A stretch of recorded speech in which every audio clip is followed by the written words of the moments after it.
Welcome to the Caregiving Podcast. I'm Inga. And I'm Julie. And long story short, we have Caregiving. We are two momtrepreneurs who have built an in-home care business from the ground up, guided every step of the way by God's care and fueled by agape love. Almost 14 years later, we felt called to create this podcast as a resource for families with caregiving needs. Whether you care for a family member or are looking for advice on professional caregiving, we want this to be a platform to support you. Each week, we will come to you with encouraging stories of families who have found the right balance for their loved ones, tips for how to care for them and you, and much more. We hope you continue to join us each week as we share in this exciting new journey together.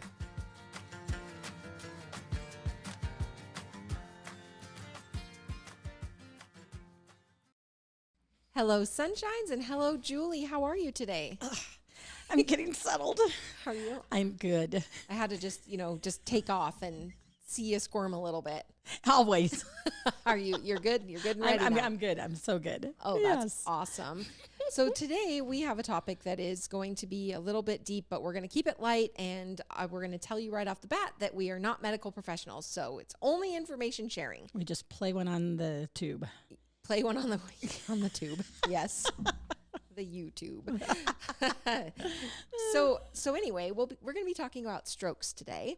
And because of that, I was wondering, have you ever had a time when you were involved in helping with a medical emergency? Yeah. Actually, there's two classes in this lifetime that I think everybody should have to take. One is a class that I took because my motorcycle track is always so remote, and when you're out, you hope that somebody knows if something happens, how to stabilize somebody.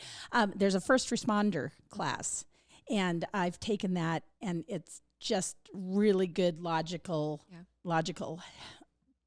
what to do in case of emergency on the road or really anywhere. And then also, I feel like everybody needs to take our PCA class. Honestly. We have a IPAGA home care accredited caregiver class.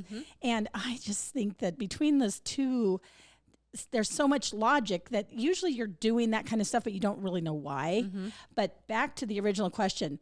Actually, for a couple of years, I worked in the ER, and not as a nurse or any of that, but as a ward clerk, and then as a liaison with the physicians group that I worked with. I've quite often found myself in the middle of the ER doing tasks to help with any kind of a trauma that came in. But one day, as I was driving home, there was a head-on collision, and there was cars stopped and everything, and I thought, oh gosh, I better stop too. Well, nobody knew what to do. And it was shocking to me that all of these adults were standing around. Well, I don't know what to do. What do we do? What do we do? So I just went out there and being my own bossy self. I just was like, you keep that, all of those vehicles going, because people were stopping and looking, and they're going to get headed on or, or get rear-ended, and just keep the traffic going. You get in there. That little girl is hurt. Hold her head. We don't know if she has a spine injury. You go help with that other little girl, because there's two girls in one vehicle, and then the other had some other people in it. But those two little girls, one was just emotionally wrecked. And you could tell she was messing with her phone to try to call somebody, and she couldn't. So it was like, you get in there and hold that girl's head until the medics come. You help this little girl make a call, because she's probably calling her mom or dad. You keep the traffic going, and you do this. And so I was just like boss cow, but we got things rolling. Yeah. And people didn't mind being boss because they didn't know what to do. But if they had one task to focus on, and then all of a sudden out of the sky comes the alert. And I was at that time, that's when I was working in the ER. And as soon as they showed up, I was like, this and this and this, and I was gone. I knew that the professionals were there. They didn't need me anymore. And I was like, what was that? It was just such a whirlwind that your senses, you just take over. And so anyway, the next day I walk into the ER, and everybody's looking at me, and they started clapping. And they're like, we heard you were the incident commander at an accident last night. And I was like, what? I didn't know it even had a title.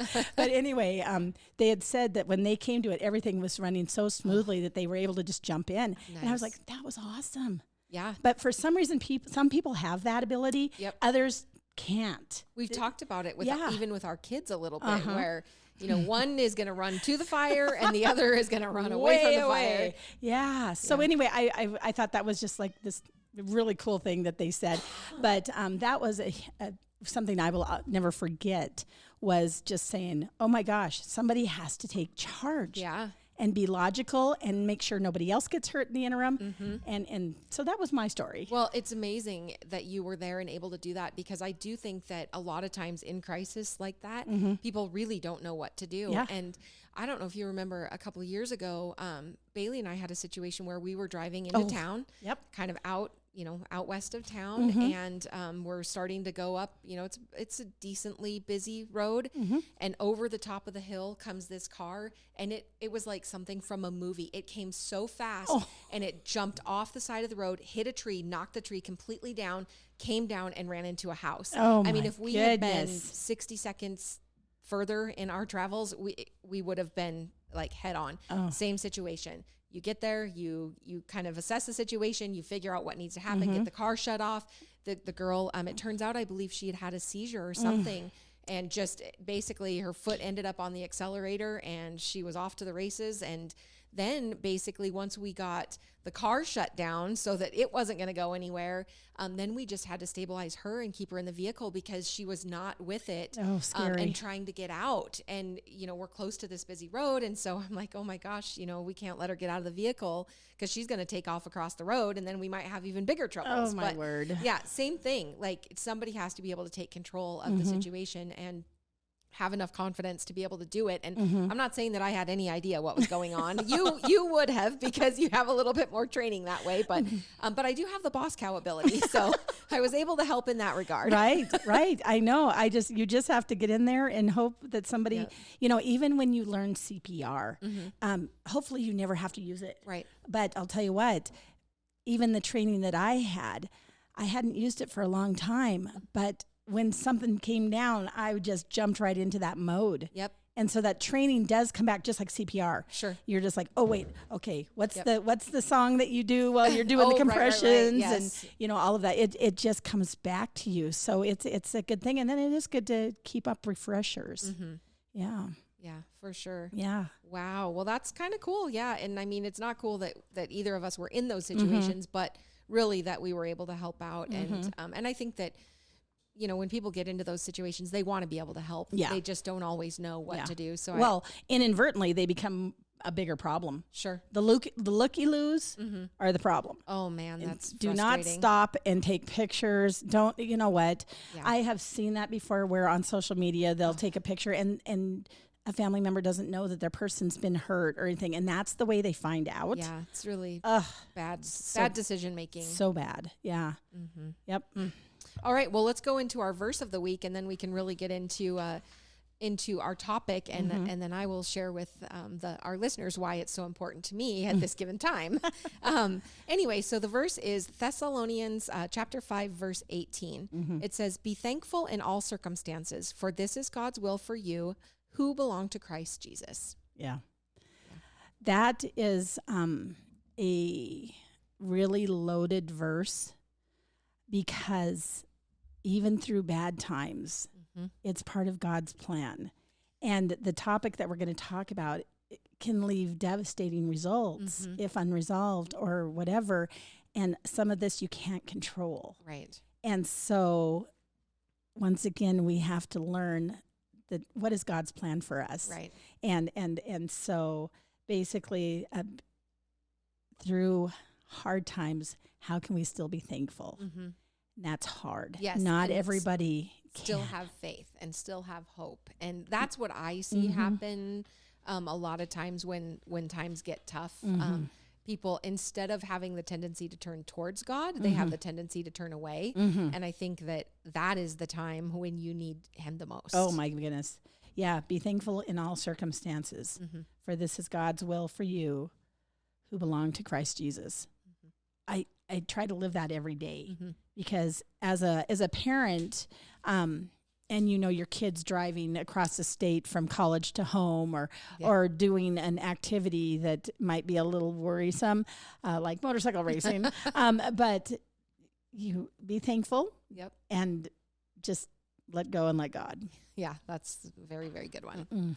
Well, listeners, if you have a verse you would like to share with us, we would love to hear from you. You can email those to thecaregivenpodcast@gmail.com. and send us your favorites. We would love to be able to share them. Yep. All right.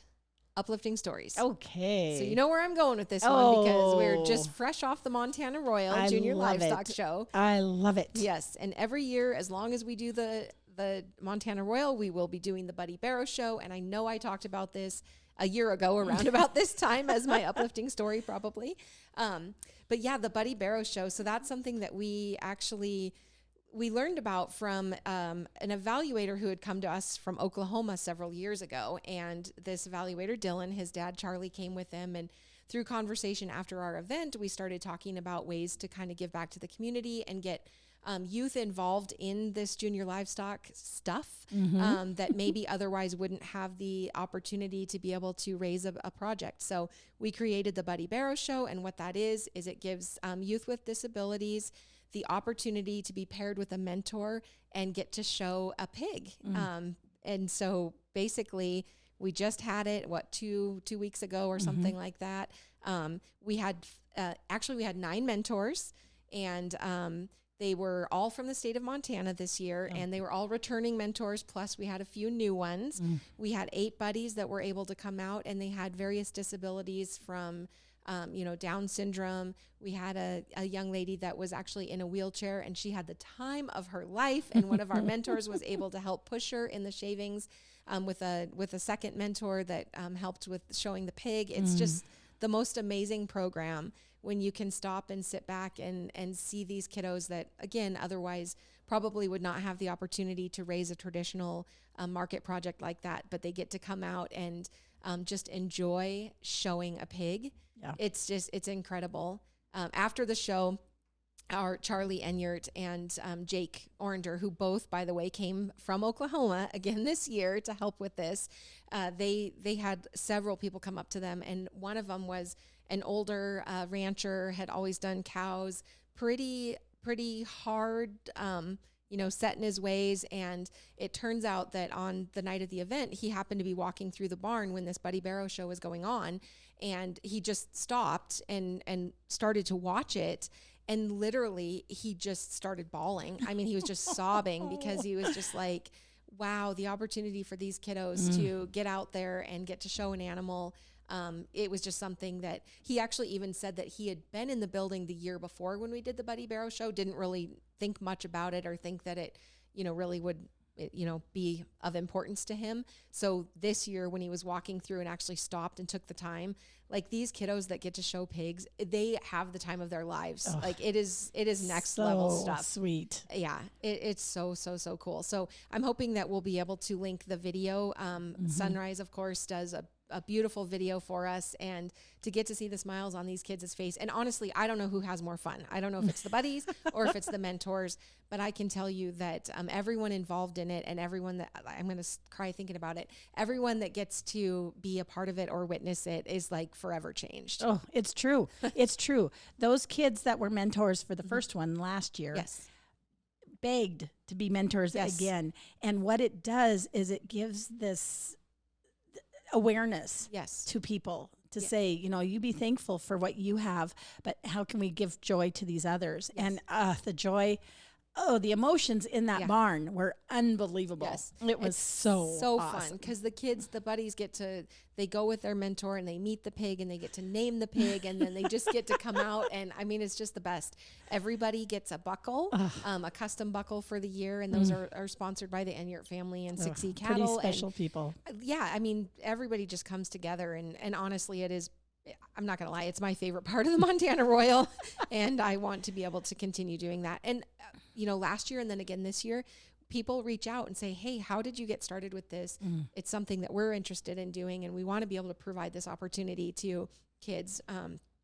So it has my heart forever. And then poor Jake. Poor Jake, our Oklahoma. Yeah, then you put him to work for the rest of the weekend after that. He worked his butt off. My gosh, he really did. And he worked so hard.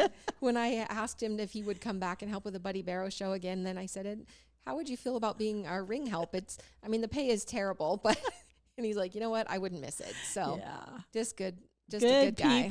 Good people. They're amazing. What an incredible program. Yes. So if you are listening to this and not watching and you have the opportunity to go watch, please do so, because there is a video that will kind of capture all of this for you, and you will have a new understanding of the level that I'm at with how much I love this program. Yeah. So that Facebook page is what? So we've got our Montana Royal Facebook page, and then we also have our website, which is montanaroyal.net. Mm-hmm. Yeah. Yeah. And it's on all of our personal Facebooks too, just because everybody's shared. I don't know how many shares. You could go and actually we'll put it on the Care and Share group as well, just because it'll be fun. And if people are on there, they'll be able to see it. Awesome. So, yeah, check it out. Awesome. That's great. That's the good news story of the day. I love it. All right. So are we moving into the topic? Yeah, we sure are. So near and dear to my heart, recently, we had an event with my grandma Fisher, and what originally we thought was a stroke turned out to be just a TIA caused by AFib, but it really got me thinking about strokes and how much information, how important it is for people to have information on, what strokes are, what the symptoms look like, things that you need to do if you start to see that things aren't right. And so I'll just kind of walk you through the story. So my grandma, every Sunday, she talks to her sister on the phone. And basically last Sunday, 2 Sundays ago, she was on the phone with her sister and really just started to kind of struggle for her words. And so basically the conversation ended, sooner than normal. And I do believe that grandma went to bed at that point in time. And so the next morning when my mom got up there, same thing. She was just having a little bit of a struggle with her words. She was just not as oriented as normal. And so mom was monitoring and watching. It wasn't terribly, terribly off, but it was also off enough that things weren't quite right. Well, we were just off the Montana Royal. Sammy had been here to help us with that. And Sammy actually, she's going to school right now to be a medical assistant, works in a clinic, has her CNA. And so I thought, you know what? The grandmas aren't going to be able to come see Sam. So I think Sam and Bailey should go see the grandmas. Well, thank goodness we did that, because when Sammy got up there and was able to evaluate Grandma Fisher, she called me and said, Mom, things aren't right. I think grandma needs to be seen. So we made the decision to call 911 and have her transported. She was hospitalized for a couple days, and it was really, really frightening at first, because I ended up staying the first night with her. And when I got there, really, she was just at a struggle to find her words. It was like she knew what she was trying to say, but really just couldn't gather it up. She wasn't able to tell the nurses who I was, that I was her granddaughter, or my name. And when you see your grandparent in that state, and they've always been the strongest, most with it and together person in the world, it's a little bit overwhelming. So not that I'm making it about me, but it really was, it was hard to see and, think that grandma wasn't going to potentially recover from that. Well, the good news is, turns out she had AFib, and it caused this ruckus in her system, which was, she ended up with a TIA, which we'll get into a little bit in a little bit and explain what that actually is. Within about, probably 36 to 48 hours, things had turned around for her, and she was able to actually gather everything up. And now it's almost like, she's fatigued, but, struggling a little bit with writing, but for the most part, she has her words back. She's just back to normal. But I thought, after having that scenario, I thought, you know what, we should really talk about this and just some of the things, signs, symptoms, different types of strokes, just so that people have an awareness. And again, like we always say, we are not medical professionals. So this is just research that we've done, information that we've taken from the internet for the most part, and then personal experience. So basically, know that is our disclaimer. We are not medical professionals. We really are just trying to get some information out there for you so that you can understand what strokes even are. And if you start to see signs or symptoms, things that you can do and things that you shouldn't do in those scenarios. Yeah, I'll tell you, we deal a lot with stroke in home care, and we see everything from how lucky your grandma was to somebody that now can't take care of themselves at all. So there's such a huge extreme in that. And so basically you just have to call sooner than later. If you think something's not right, you have got to get on it, because the longer you go without professional care, a lot of it can't be reversed. Yes, that is a very, very important thing to point to make, is that time is of the essence. If you think that a stroke is happening, because like you're saying, sometimes it can be reversed and there is no long-term damage, but the longer things go on, and especially depending on what type of a stroke it is, sometimes there is no recovering from it. There are just long-term, life-altering, lasting consequences. Yeah. I remember one time when I was talking to my dad, I knew that Mom had gone to my sister's, so she was leaving him for a day, and I called him that morning, and I was talking to him, and I was like, hey, how's it going? And I was just blah, blah, blah, blah, like I usually do, just talking 100 miles an hour. And all of a sudden I'm like, wait a minute, something isn't right. And so I just stopped, and I go, Dad, are you okay? And he was very slow to respond. It was almost like I could just envision he was thinking about the words, and they were slowly coming out. So I can appreciate what you felt watching your grandma. Yes. But I was on the phone with him and you know, about 70 miles away. And I was like, and I started asking him questions. Have you been up today? No, I'm still in bed. And it was late. And he's not the guy that would stay in bed late. Sure. And I was just like, oh, and Mom's not there. What are we going to do? Thankfully, what we were able to do is I got a hold of Aunt Carol, who's a nurse, and she was able to bomb over to Mom and Dad's, and turned out that it was just a very low sugar situation. Yep. So she was able to get him breakfast, get him going, and then he piped right back up. Right. But, you know, was it a God thing that I called him at that time? Oh, absolutely. To say, but that is also similar, because the first thing I was like, oh my God, he's having a stroke. Right. Oh my word, we've got a big problem. I'm going to start heading down there now. Yes. But Carol was able to get there, able to assure everybody that it was okay. Right. She had gotten on top of it. But first thing out of my mind was I wouldn't have thought about the blood sugar thing. I immediately thought about stroke. Yeah. I think it probably was a God thing, because low blood sugar can be catastrophic. How much longer Yeah. would anybody have just checked on him? Yeah. So, well, maybe we should talk a little bit about like what a stroke is. Yeah. So a stroke occurs when the blood vessels that supply the brain either burst or become blocked, depriving the brain of the oxygen it needs to function properly. Without oxygen, the brain becomes damaged and can even die. Witnessing someone having a stroke can be frightening, but it's important that everyone knows what to do in case of a stroke. So the article that we're working from right now, it's going to discuss things that you should know about strokes, including warning signs, what to do and what not to do. right. And so basically, some of the stroke symptoms can be numbness and weakness of the face, arms, or legs, especially on one side of the body.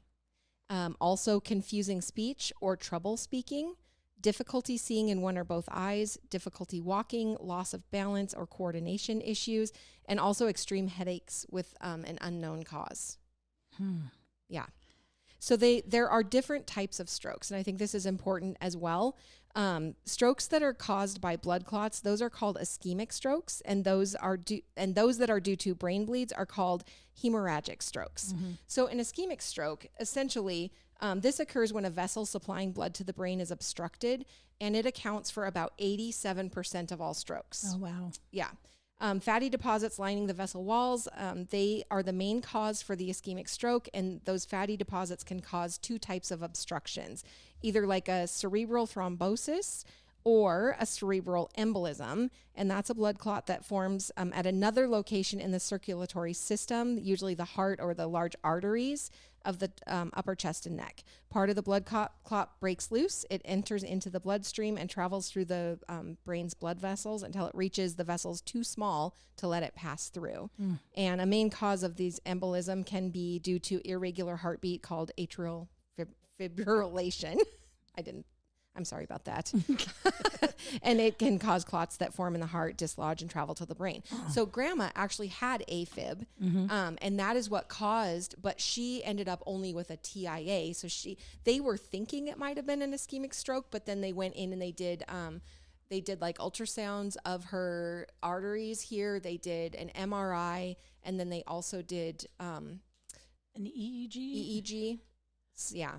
Possibly. Sounds right. I don't know. I could be wrong on that. But anyway, they did a bunch of tests to determine what type of a stroke it was. And it turns out that it was just a TIA, which I'll get to here shortly. Gosh. The hemorrhagic stroke, these are bleeds, and they make up about 13% of stroke cases. They're caused by a weakened vessel that ruptures and bleeds into the surrounding brain. So the blood accumulates and compresses the surrounding brain tissue. And the two types of hemorrhagic strokes are an intracerebral, that is within the brain, hemorrhage, or a subarachnoid hemorrhage, basically. And I do apologize that my pronunciation is not great.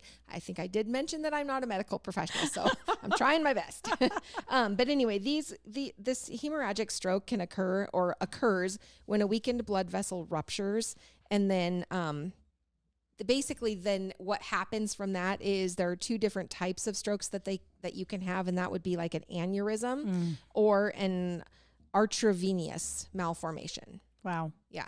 So lots of stuff going on in the brain. Oh, yeah. Which the brain is just crazy. It is wild to me how magnificent it really is. You know, just in Grandma's case, so you go from one night where she's just struggling to even say words other than just because or well. And then, you know, within 36, 48 hours, it's like all of the folders in her brain, like recalculated and then they were unlocked, I guess. And she was able to start using information again. It's just wild. Wow. Did they have her on oxygen? They did not. Really? Yeah. Okay, because I always think that one of the biggest things that the brain needs is oxygen. Oxygen to the brain, Yeah, but she must have been able to breathe and keep that going without, I just didn't know if a good healthy shot of O2. It seems like it would always help. But they just had like every 4 hours they would come in and do tests with her to just make sure that she was not any worse than when she first got to the ER. And then they did immediately put her on blood thinners. Oh, wow. And then she will be taking another like heart medication now. So she'll be on thinners the rest of her life. She will. Okay. Yep. Interesting. Yep. Wow. So basically, if you suspect that someone is having a stroke, you call 911 as fast as possible. And there is a real easy thing to remember when you're thinking about it, and it's called FAST, F-A-S-T, warning signs. Yep. And those would be, so F is the face drooping. Does one side of the face droop or is it numb? Ask the person to smile. And if the smile is uneven, that is definitely a warning sign. A would be arm weakness. Is one arm weak or numb? Ask the person to raise both arms. And does one arm drift downward? So you want to be, they should be equal to each other. Right. And if one of them is having some issues, that's a sign. Also speech difficulty. Is the speech slurred? And then also T, basically, if you get through all of these things and it appears as though it is a stroke, it is time to call 911. Oh, interesting. Yep. A lot of these, though, also could indicate a heart attack. So This is that's true. why you don't mess with this stuff. You don't. You start to have any of that kind of stuff, and you just have to go. Get there. Yep.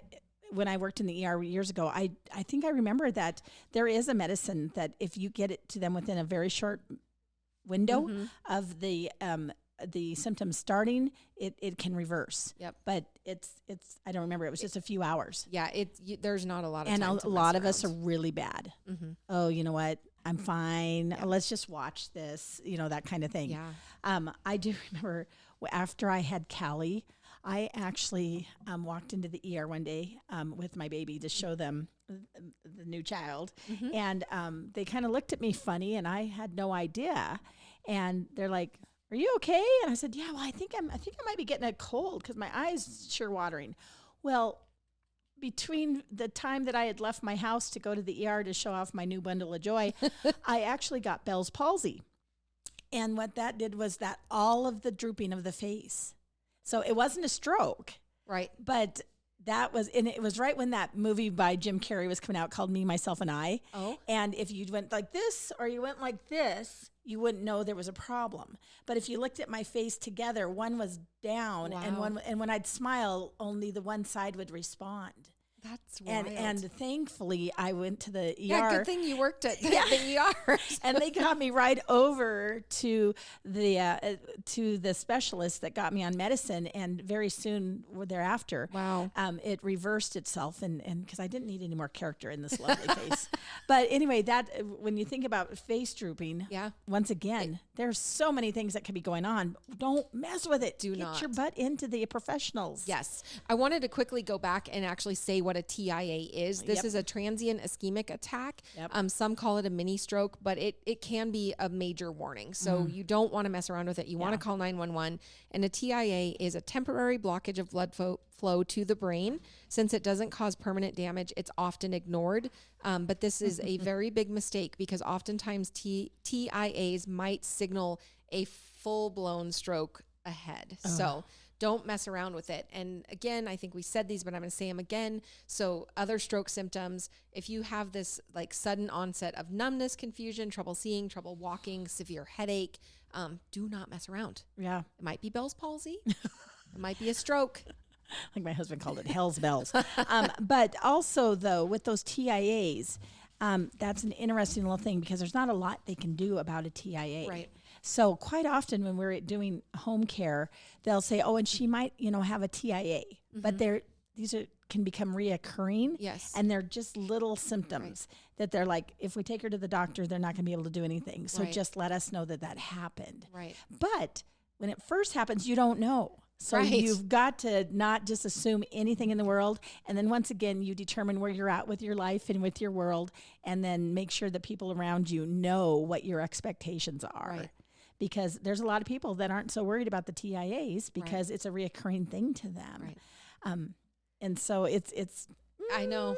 it's a balancing thing here. I know that grandma got sent home with physical therapy, occupational therapy, and speech therapy. Oh, good. And I never really truly understood speech therapy, but when I was in the hospital with her, it's interesting, really. They come in and they go through, there are just all of these exercises and triggers and things that you want to do to help, get, again, those folders in the brain unlocked so that the words can come back. Oh my goodness. So it's pretty cool. And they've been very happy. My mom has been super happy with all of the staff that have been coming to the house now to help with these things. So oh, nice. yeah. So And grandma's doing much better. she's doing so much better. Ugh, what a blessing. So much better. Yeah. She's tough, man. She is tough. Oh. All right. So basically we talked a lot about the symptoms. There are some causes and things that can, I guess predispose you maybe. Mm-hmm. And maybe we should talk about those a little bit. Yeah. So let's see. On the ischemic stroke, again, that's the obstruction to the blood flow, and it's usually due to a thrombosis or an embolism within the blood vessel. The hemorrhagic, this is the type of stroke that follows bleeding in the brain. And some of the risk factors, again, these are risk factors for lots and lots of things in life. So being overweight, having a sedentary life, binge drinking, diabetes, smoking, high blood pressure, high cholesterol, family history of stroke, cardiovascular diseases, and honestly, just age. Yeah. Really, anybody 55 or older are just at higher risk. And then honestly, it is telling me that men are at higher risk of stroke than women. Interesting. Yep. So prevention.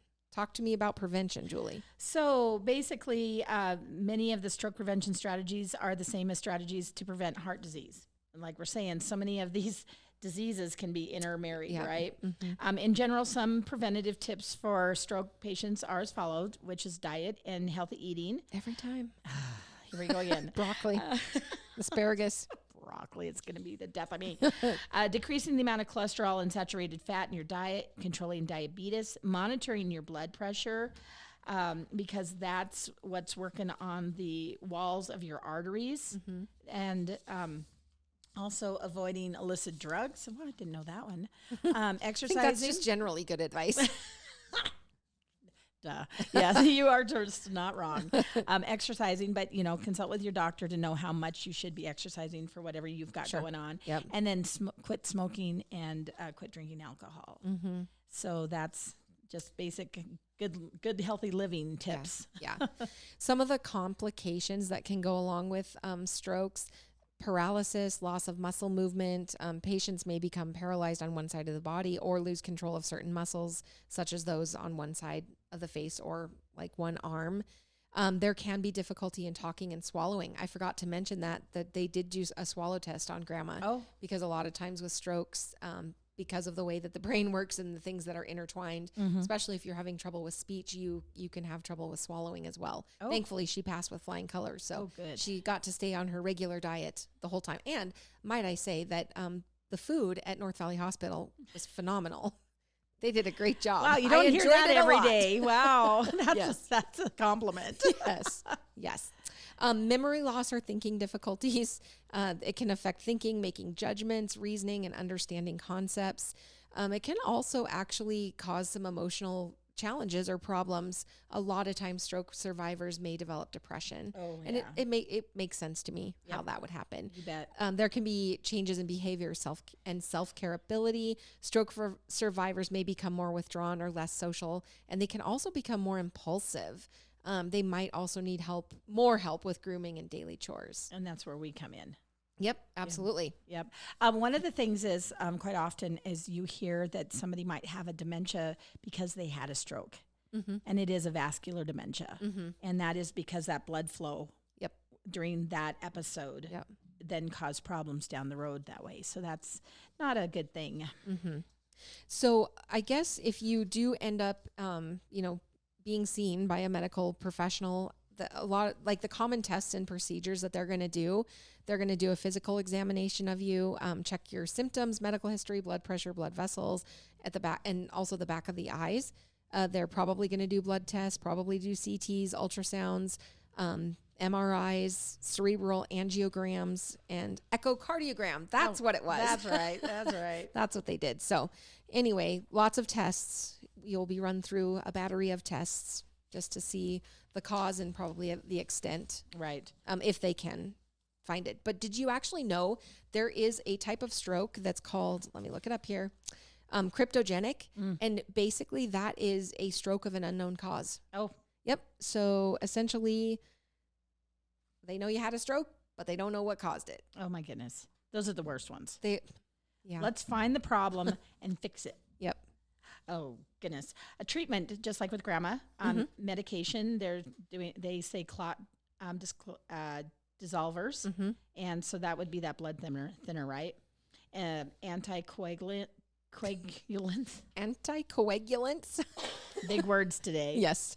Yeah. And then procedures, and they can do different kinds of clippings, embolisms, angioplasties. There's lots of things that they can do to try to make sure it doesn't happen again. Sure.